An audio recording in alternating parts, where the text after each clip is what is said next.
January 12th, 2021. It's still weird saying 2021, but we're here. We've had a little bit of time off some UFC, but we're back, baby. Feeling like shit. But, you know, we got UFC, so it gives me that extra So we got UFC Fight Island 7 this Saturday. The blessed one, he blesses us with his greatness once again this Saturday, coming in facing Calvin Kattar. Somebody that is up and coming. You got to watch out for him. Brought the big man. We got the big brain back on the scene. That's right. Big brain and Mo. We're still coming back at you on these Tuesdays. Y'all thought we forgot? We didn't forget. We're consistent around here. We're going to keep bringing you that content. Before we deep dive into it, let me send it over to the man with the big brain, the man with that sweet hoodie over there. Is that Gucci? I love it. What's up? What's up, Mo? Hopefully you start feeling better, man. COVID definitely sucks. Firsthand experience there. But yeah, we have some UFC finally. It's been way too long. I mean, even the first week I was already having withdrawals. So really excited to get back into it, and a pretty solid card to start off 2021. That's right. That's right. Yeah. You said that you started feeling better about day 14. Is that what you said? Day 14, day 15 started feeling better. Day 8. Right smack in the fucking middle of it. Hey, we're about middle round 2. Drop. Yeah. Hey, I lost first round 10-8, bro. It whooped my ass. But I think I came back 10-9 this round. So we're going to keep it rolling. We got a couple people watching right now. We appreciate y'all for taking the time to rock with us on this Tuesday night. You could be anywhere, but you decide to rock with us. First things first, if you like it, hit that like button. That's how YouTube knows that you enjoy what we got going here. Me and Brain, for the past, Brain, how many do you think we've done of these now? About 6, 7, 8, something like that? 6, 7, 8 sounds right. We haven't missed one. Once we said we were going to do it, we're here every single Tuesday, or the only time that we missed Tuesday, we still brought it later in the week, that Thursday. Yep. So make sure you let somebody know. Share the link. If you're not subscribed, hit that subscribe button. So like I said, UFC Fight Island 7. First fight on the card. We will dig into that into one second. You like that transition? Boom! We covered Draftkings around here, boys. That's right. And Draftkings has a new scoring system. And we just so happen to have the Draftkings guru of YouTube around these parts. Big Brain, can you please that's what before we started, I said, Brain, I don't even know the new scoring system. He tried to tell me, I said, Brain, shut up. Save it for on air. I want to be like everybody else. Brain, how does the new scoring system work now? So finally, they made a change to the scoring system. It was frustrating because you couldn't tell like what was a significant strike and what was not a significant strike. I remember one fight where Jung Ho Park against I believe it was who was that? Jung Ho Park's last fight. He landed like 300 strikes. It was it's on the tip of my tongue. It was the white Mike Tyson, wasn't it? Mike Tyson? Yeah, I can't think of his name, but anyway, he landed like 300 strikes on the mat, absolutely dominated him. I was thinking I was going to get like 50. John Phillips? Yeah. John Phillips. Yeah. Fucking geniuses. Yeah. Anywho, he got dominated from start to finish. He landed like 300 strikes, and DraftKings literally counted 20 of those as significant. Park ended up busting. So I'm glad they made a change here. So what they did was instead of significant strikes being 0.5, half a point, they now lowered that to 0.2. And what they added was strikes in general are going to be 0.2 as well, which I do like that a lot. They did take away the advances. Advances used to be 3 points. There are no more of that. But they did add something really interesting, which is control time, which is 0.03 points per second. So it definitely makes you look harder at the guys that are going to wrestle, grapple. Like, for example, Ricky Simone fights next week. He's going to get a lot of takedowns, going to have a lot of top control. Guys like that, it's something you have to look out for. And the other thing they did was add a quick win bonus. I think this is really interesting. It's 25 points plus the first round, which is 90, if you get a win in the first 60 seconds. So, for example, like Phil Hawes got a first win in like the 30 seconds against Jacob Malkoun his last fight. That win would have been worth a ton of points there. So something to look out for there. Other than that, everything's pretty much the same. Takedowns, 5 points. First round, 90 points. Second round, 70 points. Third round, 45 points. And decision, 30. But just some new changes. Definitely have to look into it. Very nice. And we will touch on them along the way because, like I said, that's the first time I heard about it too. So I definitely will have questions along the way if it's not this week, the weeks prior, and we will master this system like we did the other one prior. So, and also before we dig into all that goodness, let me go to the chat real quick, show some love for the people that's taking the time to rock with us. We got Big Joseph in the building. He said, what up, Mo? What up, Brady? What up, Joe? Rex Lee in the building. BSP out here in these streets. You can find Big Show Picks on Twitch. That's right, Twitch. You see that right there, that purple sign right there? Boom. That's right. We're trying to take that game over to the video game world. You can find Big Show on Twitch at Pub Sports Radio, all one word. I'm on there a lot with them, shooting the breeze, playing Call of Duty, shoot 'em up dead, red rum. Go over there, support BSP. You'll probably be able to hear the soothing Southern, mentally challenged voices of me on that Twitch here later on. So I'll be yelling, screaming. We got the VPP of PSR in the building. Preston Ekdahl, Big Johnny Cardone, Mr. Boston Nick, Ron Burgundy in the building. So we got the boys out here. We appreciate y'all for taking the time. First fight on the card, we got Jacob Kilburn coming in 8-3, facing Austin Lingo 7-1. Brain, what you think about this one? Yeah, so this is a really interesting fight, and as you guys always know, I really like attacking the first fight of the night because a lot of people are scared of it. A lot of people are scared of their lineups crushing and burning at the very first fight, and that just makes me want to attack it more because all that ownership is going to be a little bit lower. And this is a fight you are definitely going to want a lot of because Austin Lingo and Jacob Kilburn have something in common. Both of them had awful UFC debuts against Austin Lingo fought Yusuf Zalal. He was not able to do well. He really struggled with the range of Zalal, the movement of Zalal, and Zalal even took him down 6 times. Jacob Kilburn got absolutely dominated from start to finish against Billy Quarantillo. So both guys are coming off of their first UFC loss. And what I like about both these guys is, they're finishers. They are finishers. They're going to stand in the middle and bang until one man falls. The problem is neither guy's been knocked out. Kilburn has been finishing all 3 of his losses, though, all 3 being by submission. But these guys are going to stand and bang until one man falls, and that's something you really want to attack on DraftKings. Both these guys are absolutely crazy. Austin Lingo is a beast himself, really good finisher. Both guys are really good finishers. Jacob Kilburn has finished before coming to the UFC, finished his last 2 fights with, a one-shot knockout punch. Like, he has legit power. Both guys do. And as for a DraftKings perspective, Austin Lingo at 9,000, I think it's a really good play. I think if he wins, it's probably going to be early. And the same thing for Kilburn. If he wins, it's probably going to be early as well. I think Lingo can also maybe get takedowns, maybe find a submission. Lingo does have a takedown submissions on his record. So overall, this is a fight I really want to target.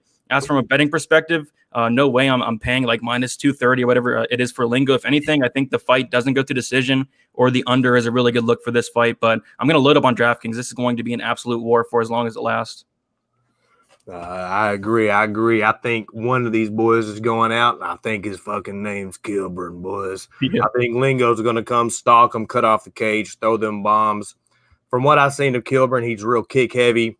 He likes to bang. He's super tough. He throws teeps, single high kicks.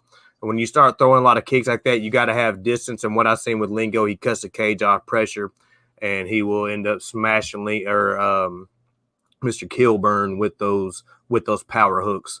Hey, shout out to Ron Burgundy over here noticing that Brady merch, though. I tried to tell him, man, he needs to make about 50 of those janks and then sell them, but he's being stingy over here. I got some coming really soon. Ooh, there you go, Brady. I like that. Branding out here in these streets. We got Getting Bills over here in the chat. Shout out to you. You can catch Billy on PSR about damn near 6 days, 7 days a week, every single morning, breaking down that NBA DFS slate. So check Getting Bills out. Jacksonville Zoe, shout out to you, Zoe, one of the voices of PSR commentary. We got the kid in the building, y'all. MMA Genie, shout out to you, Justin Jr. It's review out here. We got a couple new names. We appreciate you boys for rocking with us. Second fight on the card, we got. Is this the people's main event, Brady? We got Sarah Morass. I love that name. Sarah Morass she's coming in 6-6. Ooh, that's a little salty. Versus Vanessa Mello 10-8. What you think about this one, Brain? Yeah, the people's main event indeed. And I don't know what to do with this fight really. Probably just gonna cross it off on DraftKings, honestly. I know I like targeting these women's fights a lot of the times, but it's really hard to get all that excited about a Sarah Moore ass at 9,100. She does have a clear path to victory, though. It is going to be taking down Mello. If anything, I'd probably take the Mello at 7,100. If anything, I'm probably not going to be high on this fight whatsoever. Mello has shown good takedown defense. She was able to stuff a lot of the takedowns from a really good wrestler in Tracy Cortez. She was taken down, I believe, twice in that fight. She was also taken down twice by Carol Rosa. Two fighters that are a lot better than Morris. And you said it, like 6-6 for Sarah Morris, 10-8 for Vanessa Mello. Both of these fighters questionably should not be in the UFC, probably shouldn't be in the UFC, but I'm going to take the dog shot on Mello, not betting it. But if I was to play this on DraftKings, I'd take the $2,000 savings on Mello at 7,100, but not going to have much on this fight whatsoever. Yeah, no, same here. And also, for the people looking for my predictions or picks, I'm not going to give any solid straight up ones tonight. You can catch my final nailed down, which you can Brady's too, Friday, Talking Hands, 9 p.m. Eastern Standard Time. I'll have everything settled, just concrete, ready by then, because I'm also, shout out to Mr. Arkansas, I'm in the Mecca too. So I got to have those picks in, ready to roll by then. So I will have everything locked in Friday. Right now, it's a slight lean to old Morass, just because Mello, this is kind of a coin flip. I kind of see maybe old Morass steady going for the takedown, and in doing so, holds Mello up against the cage a lot and just has a lot of cage control. But, I mean, like I said, coin flip. And I really got to watch more tape on Mello. If she, her stand-up's not just god-awful, like Brady says, she at least has decent competition. So that's not set in stone for me. But, yeah, no, it's definitely a coin flip. She's not looking super rough right there, huh? Yeah, not bad. Huh? She's kind of looking in shape a little bit, huh? So she has mixed weight in all 3 of her UFC fights. Yeah, so the weigh-ins will be a big one. So yes. That is that. Hey, Justin Jr., you watch your mouth, kid. I'm playing. Next up on the fight card, we got David Zawada coming in 17-5 versus Mr. Emeev, Mr. Ramazan Emeev coming in 19-4. What you think about this one, Brain? Yeah, I'm actually kind of excited for this fight, more from the David Zawada side, just because of how dangerous he is, how much he really goes after it, the heart of the guy. And I'll tell you what, there's no way I'm playing Ramazan Emeev at 9,200. In his fights, he beat Stoltze his last fight, scored 82, scored 20 in a really close loss against Anthony Rocco Martin, scored 71 in a win, scored 73 in a win, scored 60 in a win. So he hasn't even hit the 83 or more points up. And at 9,200, you're not going to hit value there. But like we mentioned earlier in the video, they did add 0.03 points per second on the control time. And I do feel like there's going to be a lot of control. So for that reason, I guess it's kind of interesting, but still, it's hard to see Emeev really doing something. He's really low volume. Zawada is going to have the more volume in this fight. The problem with Zawada is that really bad takedown defense. But as we've seen, like Zawada is very dangerous off his back. He was able to get a submission off his back against, I believe, it was Khabib's cousin last fight. He was able to get, I think it was an armbar from his back there. So he's definitely dangerous. If there is a finish, it's going to come from the Zawada side. Emeev has one of the worst finish rates on the slate. He has the second worst finish rate right behind Vanessa Mello, sitting at 50% finish rate. The next worst is going to be Vanessa Mello on the slate. So, yeah, I think if anything, I'm not touching the 9,200 on Emeev. I'm going to take a shot on David Zawada at 7,000 on DraftKings just because of how dangerous the guy is, the heart of the guy, how much he goes after it, and he's looking for the finish 24/7. So, Zawada has an 89% finish rate. We have seen Emeev knocked out. We have seen Emeev submitted. So, I don't think it's too far-fetched to think that David Zawada could pull an upset here. And at 7,000, I'm willing to take a shot a little bit. Yeah, definitely on DraftKings, bro. I was texting you earlier, and also a group text on Twitter. I think Zawada's live. I think if I'm betting straight up money, like props, money line stuff like that, it's going to be hard for me to bet Zawada because I ultimately think Emeev's probably going to win. Like I think he's probably going to win a decision, a close decision, but I could see Zawada taking it to those places that Mr. Emeev will allow it to go. You know what I mean? Emeev's going to throw a 1-2 level change for a takedown, and Zawada's going to welcome it because he's super slick off his back. So I think that Emeev will be able to get into spots and transition into spots where he won't be able to get caught in a triangle or get snatched up in an armbar. I think we'll see a couple close arm bars where he has to work out of them, close situations, but I think he'll ultimately get out of them. But like you said, Zawada, man, he comes forward. He's kind of a wild man. He throws big hooks. He's always in it, even if he's tired. He's still working off his back. I think DraftKings, he's an excellent play, and I think, man, it's just Emeev keeps everything so basic, and he's good at the basics. You know what I mean? So I don't know, man. It's definitely one that I'm not betting, but I think I'm slightly leaning to Zawada, man. It's one of them situations that's my first mindset, and I don't want to go against my mindset and it fucking happen. And then I'll be like, why didn't I fucking just go with what I was thinking? But right now, I'm going to go with the upset Zawada, but I haven't bet anything yet. I haven't put any money on it. Friday, don't be surprised if I take Emeev by decision, because I think that's probably the route I might end up going. I got a lot more tape to watch, but right now Zawada is super live. Next up on the fight card, we got Justin Tafa, 4-1, coming in facing Carlos Felipe, 9-1. What you think about this one, brother? Yeah, I kind of don't really know what to do with this fight. I mean, a lot of the Carlos Felipe fights so far in the UFC, he's had 2 of them. Both of them have busted. And remember the last fight against Yorgan De Castro, it had to be the worst co-main event I've ever seen in my life. It got very, very boring, very fast, holding each other up against the cage. The ref had to break him up 20 times in that 3rd round. And in that fight, he scored 66 points in a decision win.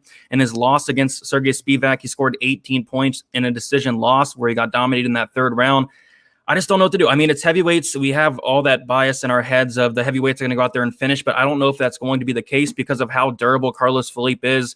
He really relies on his chin a lot. He's very hittable, but he can take shots. He's never been knocked out in 10 fights. And Tafa, in his UFC debut against Yorgan De Castro, he kind of rushed in, got clipped really hard, got knocked out cold. And I don't know. I don't know if Felipe has the one knockout, shot power to really knock out Tafa here. I don't think Tafa's shinny or something. I just think he got clipped running in. And watching tape on Felipe, I actually watched every single fight possible. I didn't see one time where he one shot knocked out somebody. It was either on the mat where his opponents were really, really tired, or there was one time where he punched somebody in the eye and he straight up quit. I never saw that one punch knockout power from Felipe. So what I'm leaning towards is more a Felipe decision just by throwing more, relying on his chin, taking the hard shots of Tafa. But if Tafa wins, it's going to be my knockout. So I don't know. Don't know what I'm doing this fight yet. I want to have some exposure because it's heavyweights, but I would not be shocked at all if it was another boring heavyweight fight like Carlos Felipe's last 2 fights have been in the UFC. Yeah, I'm right there with you. I'm leaning Carlos right now. This is probably a fight that I will not bet, especially since that last co-main event, it was just so awful. And I don't see Tafa just knocking Carlos out. So probably right now, slightly in Carlos, but who knows? Stay tuned to Talking Hands to figure out all of our final thoughts and plays. Also, if you don't have a book, boys, go to mybookie.ag, use code PUBSPORTS, get a 50% bonus on your cash deposit. Must be a minimum of $99, and a 100 bonus if you use Bitcoin. That is also a minimum of $100, maximum $1,000. So if you don't have a book, run over there to mybookie.ag, use code PUBSPORTS. So it's been a while, boy. It's been a while, Brady, and totally slipped my mind to talk about the fucking money lines too as we were going. But my brain's kind of on fire right now, so I have a little excuse. So understandable. Yeah, it's a day 8. That's all. I'm just gonna start counting this shit by days, bro. Day 8. Day 9. So you know where I'm at. You know what I mean? Yeah. And my mental thoughts. Next up on the fight card, we're supposed to have a fight, but it is moved to, you said, the next fight card, the Omari and Tom Breese fight. Yep. They said it was due to COVID-related issues, whatever that means. Hopefully find out soon. But yeah, it's moved to the Wednesday card. Gotcha. Then next up, we got Miss Wu coming in, versus Jocelyn Edwards. What you think about this one, Brady? Yeah, so this fight's actually really interesting just because of the finishing rates of both fighters. Both fighters are pretty solid finishers. So Wu did finish, I believe, like the first 7 or 8 fights of her MMA career, and she has an 82% finish rate, and Jocelyn Edwards has an 89% finish rate. So kind of interesting here. I think both these fighters are going to be extremely, extremely low owned. For that reason, I do have some interest with them being, in the 8,400 for Wu and 7,800 for Jocelyn Edwards. I actually have some decent interest in this fight because I feel like it can go under owned, and I feel like it can surprisingly score high just because of the styles of both fighters. Both fighters are going to stand in the middle and bang until one woman falls. And I do think that I'm going to slightly lean Edwards, not all that impressed with Wu whatsoever. And watching tape on Edwards, she has really low level of competition, but she can bang. She really can. She hits really hard for the women's division. The problem would be, and I don't think she has to worry about that here, the problem would be her getting taken down, controlled. I've seen a lot of that, but so far in the UFC, I have not seen Wu go for any takedowns. I think she got maybe one takedown, and it barely was even a takedown. So I think they're just going to stand and bang until one woman falls or just goes to decision. I think the output could be pretty high here, and I would not be shocked, actually, if there was a finish because both fighters have proven to be finishers. Edwards has been finished in half her losses. She was submitted once, and Wu was finished by knockout before. So, yeah, I would not be shocked if this fight actually scored well at low ownership. So the leans Edwards, the picks Edwards. But yeah, I do want to target this a little bit on DraftKings. Nice. I don't know nothing about this one. I haven't watched any tape on it at all. So this is if you're going to make some bets, listen to this guy right now on this one right here. Also, shout out to MMA Genie. Show you some love. He said, please read. He got you, bro. Bet straight. Oh, first off, he's a kid, so he's not betting nothing. This is just his thoughts. He said, bet straight on Edwards, plus 150 straight, on Brown, plus 135, and decision prop on Mr. Buckley, plus 135. So shout out to you, kid. Yeah, hey, shout out to everybody else in the chat, too. We got over 40 people. Y'all could be rocking anywhere, but y'all are deciding to rock with us. If you could, remember to hit that like button. Hit that subscribe if you are already not subscribed. We got Cardone in the building over here. You can find him on Higgins Podcast. Just go to YouTube, type in Higgins, Higgns, I believe that's right, something like that. Go over there and rock with them. They got some of that good content over there. We got Aldo Estrada in the chat. We appreciate you. We got Nikki over here. We got Millie Mills in the building. You can catch he's having a interview with I'm not going to tell you. You just got to rock with it. I don't know if he put it out there yet, but a UFC fighter around 12:30, I believe, tomorrow. I don't know if that is Central or Eastern or what it is, but check him out. He will be interviewing somebody. So shout out to Millie. We got Osa out here in these streets. Trance Canada out here. What up, Trance? Danny Seho. UFC is back. That's right. We got Phoenix. The Phoenix is rising over here. Just my 2 cents. Mecca alum. What up? What up, 2 cents? We got Ron Burgundy out here in these streets. Want some of that merch, he said. Connor Miggity Mac out here. What up, Miggity? You can catch him breaking down all your college basketball needs. Let's see. We don't want to leave nobody hanging. There he is. Higgins. Higgns. That's right. So go there over there and rock with them boys. They go live, talk some conspiracy theories, just good old-fashioned America content right there. So shout out to you boys. Next up on the fight card, we got Nasruddin Imavov versus Phil Hawes. Imavov coming in 9-2. Phil Hawes coming in 9-2. What you think about it, Brain? Yeah, so this is another fight I'm really going to want to target just because of the styles of both guys, really, but mostly the style of Phil Hawes. So what's interesting about Phil Hawes is he has never went to decision. Whether he's winning or losing, he's never went to decision. 100% finish rate, 78% by knockout. He's lost by knockout once. He's lost by submission once as well. And Imavov is actually really impressed with the guy. And his nickname is the Russian Sniper for a really good reason. Really good striker. Has shown a decent ground game as well. And the thing about Phil Hawes is he has only one win outside of the first round and that win was like really early in the second round. I think it was like in the first 30 seconds. So if it does get out of the first round here, I do start to favor Emeev, but it's something to really note because this is kind of a fight we want to attack on DraftKings. If Phil Hawes wins, it's going to be in the first round. And we just mentioned it earlier in the video about that new the win bonus in the first 60 seconds. If he would have, if they would have had the win bonus against Malkoun his last fight, he'd got that extra 25 points. I mean, Hawes is definitely somebody capable of doing that. But I don't know. Emeev looks really tough. He's shown a good chin. He got hurt bad in his last fight against Jordan Williams. But in that fight, it was like kind of a clash of heads. So can't look into that too much. Yeah, I like the 7,400 on Emeev a lot. I mean, all you have to do is survive that first round and then start to take over, get a finish on Hawes. But it's really hard to ignore the upside of Hawes. So I'm going to be close to, not 100%, but really close to 100% on this fight, just because I think if Hawes wins, it's going to be early, or if Emeev wins, it's going to be a finish, second, maybe third round. So I really want exposure to this fight. Very nice. Yeah, this is going to be a banger, man. I think the Russian sniper might be the real deal too. So I think this might be two bulls clashing. I think it might be Hawes early, and then like you said, if Nasruddin can withstand it, that it will be more him towards the later rounds. So I got a lot more tape to do on this fight right now. Early lean, I'm going to go the Russian sniper early lean, but that's pre-fight tape, just going off what I remember from both fighters. So don't be surprised if I change the thought process. Looks like we got some people on Emeev as well. We got Millie, got him at plus 125. Have you put a bet in on him yet, Brady? Yeah, I think I got him at plus 140, and the line's really coming down. I wouldn't be shocked if it was a pick 'em by fight time. There you go. So let's see. On my bookie, let's see. I was going to see if I can look at that real quick if it wants to load up. So as we do that, next up on the fight card, we got Mr. Soriano coming in 7-0 versus Mr. Dusko 10-0. Somebody's O must go. Young Brady, what you think about this one?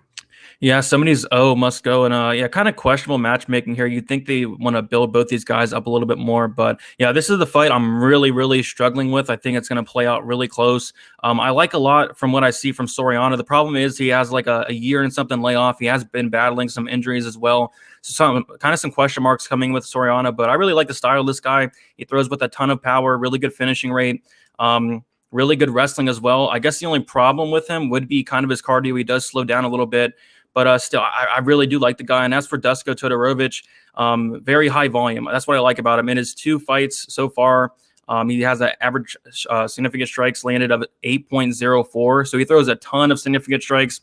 Very good fighter, very good volume. I think the volume is going to be key here, and I think the cardio is going to be key for Dusko. But what I don't like is he really backs up. He leaves his chin up in the air. He really relies on that chin and fights with his hands down a lot. And Soriano can definitely crack him here. So going to be playing both sides of this fight. The lean is Dusko just for the cardio advantage, the output advantage, but would not be completely shocked if Soriano put his lights out. I mean, Soriano hits like an absolute truck, and Dusko does have some defensive tendencies that definitely need some work. But yeah, I really like this fight. 8,500 for Dusko. If he wins, he's going to score high. It's going to be high volume. Maybe get a late finish as well. He has finished about all of his wins besides one. And Soriano, if he wins, it's got to be by knockout, you'd think, or just getting takedowns, getting top control.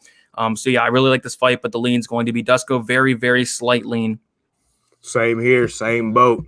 Slight lean Dusko, but man, Soriano cracks, bro. Yeah, dude, it's scary.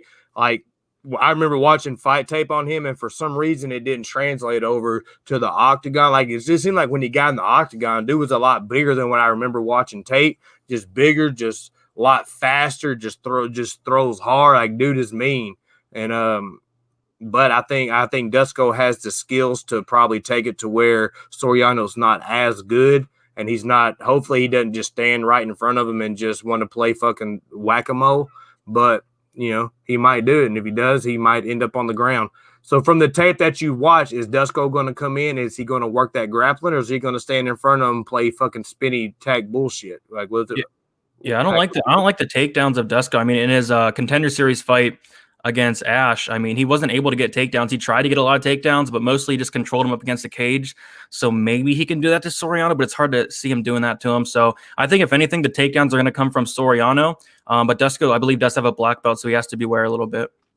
Very nice, very nice. We got the man, the myth, the legend, the El Jefe Presidente of this PSR crew that we run, Jeff Slaughterhouse. You can find him on Twitter at Slaughterhouse, Haus1 on Twitter, putting out them bets. You can also find them on Fridays right here with me, the Brain, the VPP, and the El Jefe Presidente giving the last takes on the current card. So shout out to your boss man. Shout out to everybody that's rocking with us too. We got 46 people live. It's been a while, so we just are glad that you remember us. So shout out to you. If you're ever in the San Antonio area, slide over there to Southtown 101. That's the bar that Boss Man owns and runs the show out of. They got a studio in there. Go over there, get that world famous peanut butter burger, and go show Boss Man some love. So shout out to your boss. Next up on the fight card, we got Mr. Highlight himself, Mr. Joaquin Buckley, Mr. Walking Buckley, Joaquin Buckley, whatever you want to call him, coming in 12-3 versus Alessio Di Chirico. Hey, how you say that? My brain is frying right now, bro. Di Chirico is what I. Yeah, there it is. So, what you think about this one, Brain? Yeah, so I don't know what to do with this fight as of now. So the problem with Di Chirico is a lot of his fights, he like draws his opponents into like very, very boring, ugly fights, slow-paced fights. I don't know if he's going to be able to draw Buckley into that type of fight, but we've seen like against Kevin Holland, like Holland in that fight, he won the fight, and a lot of people thought that he lost, and Holland barely scored anything against Di Chirico here. So I don't know what to do with it yet. I think Buckley's going to be extremely popular. I mean, 9,400, he is the most expensive fighter on the slate, and for a good reason. He should absolutely win this fight. I mean, Di Chirico has lost his last three. The UFC is giving Buckley this fight to keep building him up here. But in Di Chirico's last couple fights, 21 points in a loss, 16 points in a loss, 36 points in a loss, 78 in a win, 87 in a win, 2 in a loss against Spicy when he got submitted, 91 in a win, 39. So he just does not score all that well. And I don't know. I'm probably gonna have a decent amount of Buckley because I do think he wins. I don't know if he knocks him out though. So Di Chirico's he's really boring, but he's really tough. He's never been knocked out in 17 total fights. We did see him get rocked his last fight against Cummins, dropped in like the last second. Could Buckley be the first one to knock him out? I mean, it wouldn't shock me. Buckley has never went to decision yet in the UFC. I think all three of his fights have ended inside the distance. I don't know. I like Buckley to win here. Probably don't like that price tag a little bit. What's interesting is Buckley is a bigger favorite in this fight against Di Chirico than he was against that bum Jordan Wright, which is kind of interesting there. But I think this line should be a little bit closer. I think that Di Chirico has the ability to kind of draw him into a slower fight. If there is a finish, I kind of worry that it could come from the Di Chirico side. Di Chirico is actually really powerful, has some decent finishes, but I don't know. Buckley has been knocked out twice. We saw him got knocked down a ton by Holland. This is kind of a sketchy fight. I'll be playing both sides, but don't really love this fight from a DraftKings perspective, really, or a betting perspective. Yeah, no, I'm slightly in Buckley right now. Just Mr. Alessio doesn't put out any fucking volume, but he cracks hard. So who knows though? Because I think the Buckley hype train will end sooner than later. You know what I'm saying? But we got a $10 dono from Don't Ask, Don't Tell. We appreciate you for always coming through and supporting Don't Ask, Don't Tell. If you want to be like Don't Ask, Don't Tell, you want to give a little bit back to the channel, that all goes back to PSR. You do that through Super Chat. You can dollar to whatever is very much appreciated. We are very grateful. We appreciate you, Don't Ask. Next up on the fight card, we got the third from the main. We got Mr. Ponzinibbio coming in 27-3 versus Jingliang 17-6. What you think about this one, Brain? Yeah, this one's kind of tough. I mean, Ponzinibbio is taking a decent-sized layoff, like 2 years. He has battled a bunch of injuries throughout those 2 years as well, so we don't know what he's going to look like in there. But if he looks anything like the old Ponzinibbio, I do think he rolls here. Not too much interest in the Lee side. I mean, Ponzinibbio has been knocked out before, I believe, but, very durable nonetheless. Ponzinibbio, he does throw a lot of volume. He's going to be throwing probably the more volume in this fight. I do think there's a big gap in skill between the two, but of course there are those concerns with the layoff, with the injuries. How's it going to look? But at 9,300, I don't hate it. The Leech has been knocked down like 5 or 6 times in the UFC. He has never been knocked out, though, in 23 fights, which is interesting to note. Could Ponzinibbio be the first one to knock him out? Maybe he could. I do think there's a really good chance that the Leech does get dropped in this fight. I mean, the Leech got dropped by David Zawada, so you think that Ponzinibbio can drop him here. So yeah, I think there's some upside with Ponzinibbio with the volume, probably a knockdown or two, maybe even a finish. 9,300, I don't hate it. I think it's kind of a safe play in a way, but of course there are those question marks with the layoff and the injuries. Very nice breakdown, sir. I'm on Ponzi as well. As long as we see the same Ponzi as we did in the past, coming out spamming leg kicks, I think he's going to roll as well. So the pick for me is Ponzi. We got the co-main event of all co-main events, boys. We got Carlos, that natural born killer, Condit, 31-13, coming in, facing Matt, the immortal Brown, 22-17. What you think about this one, Brain? So this one, what it comes down to me is the durability of both guys. One guy is extremely durable, and one guy is the opposite of extremely durable. So Carlos Condit, in 44 fights, he's never been knocked out. So he did have a TKO loss. I guess you can call it a TKO loss due to injury. I believe it was against Tyron Woodley. But other than that, his chin is held up. 0 knockout losses in 44 fights. And Matt Brown's like the complete opposite. He's been knocked out 3 times in 39 fights. We've seen him hurt a ton. We've seen him hurt to the body a ton. Very soft body there. And he's been submitted 10 times as well. A lot of people that think that, Matt Brown's going to come in here and go for takedowns. I mean, that's something that Court McKee should have done in his last fight. But, I mean, getting submitted 10 times, I don't think is a good idea to go against someone, Carlos Condit taking him down. I mean, Carlos Condit has a bunch of submissions on his record, 42% submission rate for Carlos Condit. So I think he has multiple paths to victory just by being more durable. If Matt Brown wants to take him down, yeah, he can, but he could definitely get submitted. He could get submitted an 11th time. So I'm definitely going Condit here for a pick. I don't know if I bet it. I mean, these guys are getting up there in age. Matt Brown, I think, is turning 40 soon. I'm surprised Matt Brown's still fighting. I think he was supposed to retire a couple of years ago. So maybe this is his last fight. But yeah, this fight's going to be exciting for as long as it lasts. I do think this fight finishes. Just looking at their finish rates, Carlos Condit a 90% finish rate, Matt Brown a 92% finish rate. Matt Brown's been finished in 13 of 17 losses, and Carlos Condit's been finished in 5 out of 12. So I say there's a good chance this finishes. I think the under is a good look. I think the fight doesn't get to decisions a good look. And I will be loading up on DraftKings, mostly on the Condit side, though. Brady, how does this make you feel? All right, Justin Jr. has the inside. My man does have an interview with the Hall of Famer himself, Mr. Mark Coleman. He said, Matt Brown's good friend Mark Coleman texted me. He is healthy. Game plan is to take him down. He's in great shape. Does that change your opinion, or are you still riding the natural-born killer? No, like I said, if he takes Condit down, I mean, he could get submitted. I mean, Matt Brown's been submitted 10 times, which is crazy. There you go. Yeah, he has. He says inside info. We're going to be pissed if he comes out and does it. And the kid told us, and we just looked past it. I'm going Condit. I think Condit's going to come out and do Condit shit. I think they're going to keep it standing up, and Brown's going to try to outstrike him. And it's going to end up being some type of close decision that could go either way. But hopefully I'm on the right side. So right now I'm going Condit. We'll see how they're looking at weigh-ins. If Matt Brown comes out with a silver fox hair and is looking old as shit, you know what I mean? Who knows what side I'm going to go? Right now, the pick is Condit.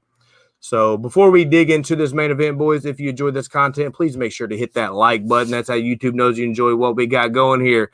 Me and Brain, make sure a couple weeks back, Brain had the vid. We still brought you videos. This week, your boys got the vid. We still bringing you videos. If the Rona ain't keeping us down, ain't nothing keeping us down. So if you could just make sure to hit the like button, it'd be very much appreciated. The like button, and if you're not subscribed, hit the fucking subscribe button. What more do you want, boys? We're going to win you some tickets this week, but just make sure you hit that subscribe button. Shout out to you, Billy Brisbane, out here in these streets. So main event time. We got the blessed one. We got Max Blessed Holloway coming in 21-6, number 2 featherweight in the world, facing Calvin Kattar, 22-4, number 4 featherweight in the world. How do you see this one going, Brain? So I'll start out by saying that I will have 100% ownership on this fight. In cash, you'll want to stack this 100%, no questions asked, because of the amount of volume that's going to be thrown in this fight, and it's going to be absolutely insane. Just taking a look at some of the past Max Holloway scores in his wins, and it's absolutely insane.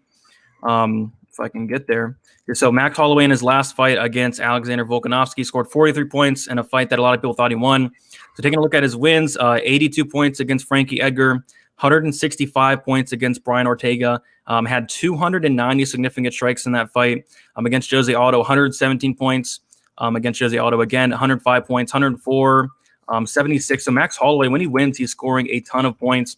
And when he loses, I mean, his opponents are scoring a lot of points as well. So definitely a fight you want to target on both sides. Definitely leading on Holloway for the experience, fighting the better competition. I mean, Calvin Kattar is going from guys like, Zabit, which he's good and all, Dan Ige. I mean, I'm a big Dan Ige fan, but going from Dan Ige to Max Holloway is such a big step up in competition.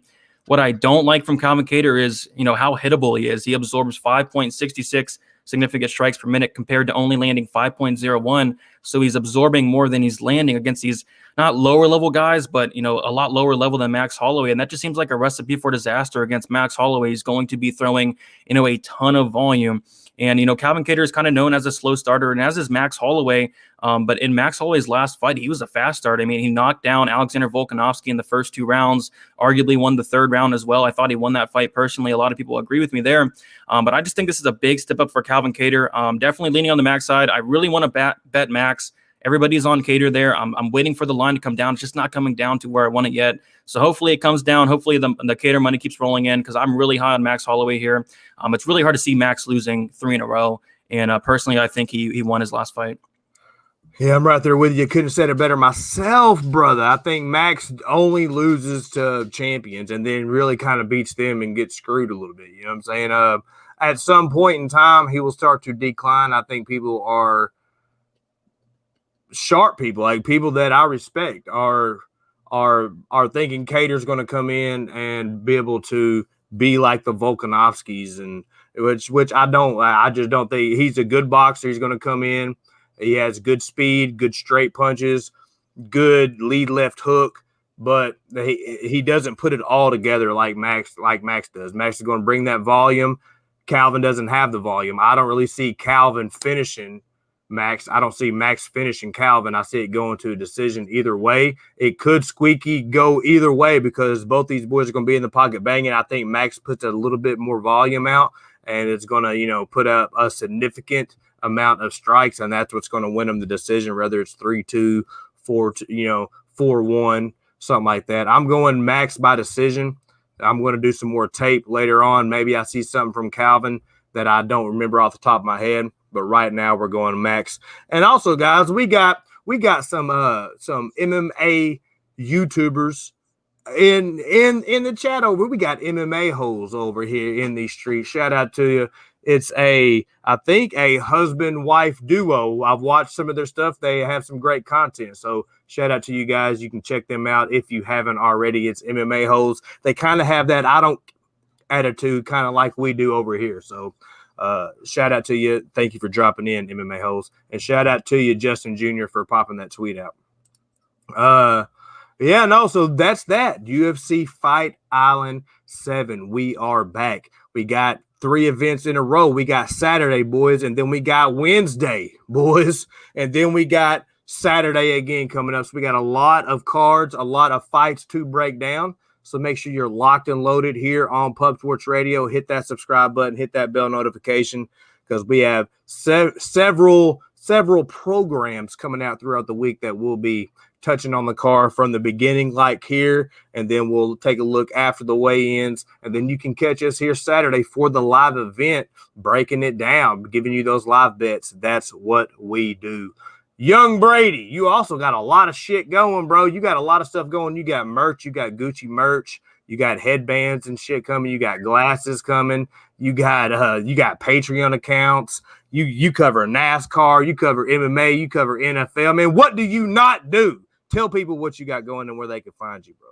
Yeah, you can follow me on Twitter, DFS_numbers, Instagram, DFS by the numbers, and here on YouTube, DFS by the numbers, and of course on Pub Sports Radio. I did post a full card breakdown and prediction on my channel. I posted a DraftKings video on my channel. I go live 7:00 p.m. Eastern time on my channel. And then after that, we have Talking Hands at 9:00 p.m. Eastern time as well. So yeah, really glad to be back. It's been awful without MMA. I've hated it, but we're finally back and ready to win some money.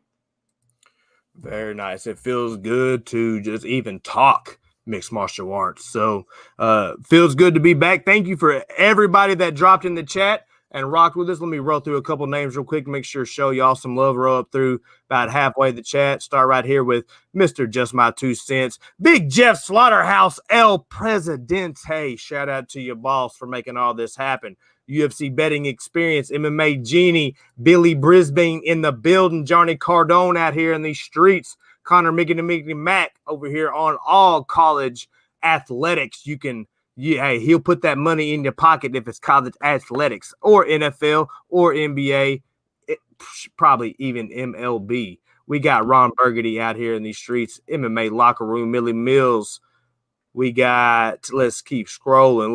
We got Alex Ramirez, Mecca 2 alum, Trans Canada out here, MMA Holes. We got BSP, Big Show Picks. Find him on Twitch at Pub Sports Radio, all one word. We probably will be killing some people here later tonight. Let's see who else. Let's keep it coming. We don't want to leave nobody out. Death, Taxes, and MMA. That's right. Cameron Schmurda out here in these streets. Nevro out here. Appreciate you for smashing that like button. Aldo Estrada. Michael out here. So, yeah, guys, if you could make sure. Oh, we got Darcy out here, too. Appreciate you, Darce. So, if you can, hit that like button. Hit that bell notification. You can find me on Twitter at MoScreenFightP1. You can find me on IG at Mo_PubSports. You can find me on Twitch at Mo_PSR. That's right. That's over there is Big Brain. This right here is Mo. This is PSR. Until next time, we out. Peace.